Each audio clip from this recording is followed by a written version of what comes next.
divorce law litigation in India, is it better to have a soft approach or is it better to have an aggressive approach?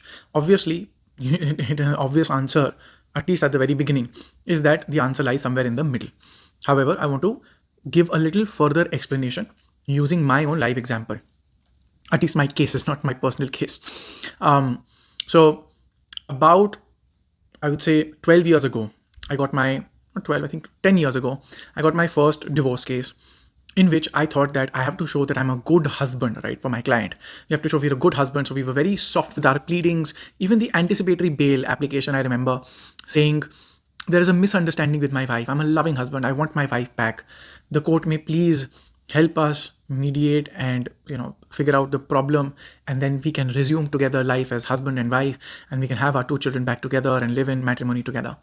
And I've apologized to my client, after several years. And, it was not a horrible approach. It is something that a lot of people do. And perhaps 1 out of 20 times you will be rewarded for having that soft approach. But 19 times out of 20, after having dealt with thousands of these cases now, I've realized you will not be rewarded for having a soft approach. But my mistake was that I understood this.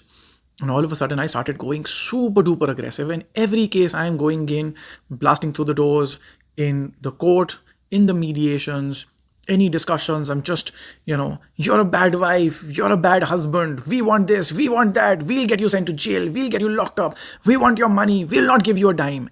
And that was also, unfortunately, a disaster, because there were so many occasions where if I would have just been a little soft-spoken, would have been a little understanding, empathizing, would have been a little tactful in dealing with the situation, I could have caused a lot less headache to the client, because for me, at least, that's what matters the most.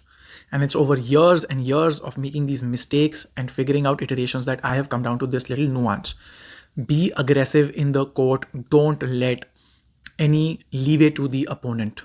However, in mediations and in pre-litigation mediation, be very soft in discussions, be completely calm, be loving, be gentle, be it pre-litigation or post-litigation mediation, or when you're talking to the opponent's lawyer, or you're talking to the opponent, or your client's talking to the opponent, you have to have the most gentle, loving, caring approach so that you can get the best of both worlds. Before the courts of law, you don't give any leeway.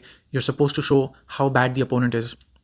But in mediations, outside the court, the moment you step out, you have to be kind, considerate, empathizing. And that's how you get out of the mess that is divorce litigation to the best possible extent, the easiest way out.